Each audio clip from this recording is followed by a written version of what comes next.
Guys, I thought did a really good job of adjusting to the tempo.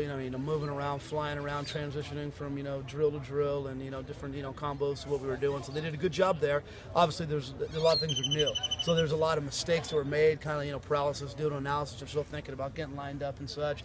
But you know what? The attitude was great. There was a lot of individual plays being made out there, and I thought overall, I'd probably give it a B minus, but I mean that's kind of to be expected. It wasn't a terrible day, and it probably was, and by far wasn't going to be our best day. But I liked the way the kids worked and the way they, the attitude they brought out there. What are the main one or two things you want to accomplish in spring football this year? Really the installation is key here.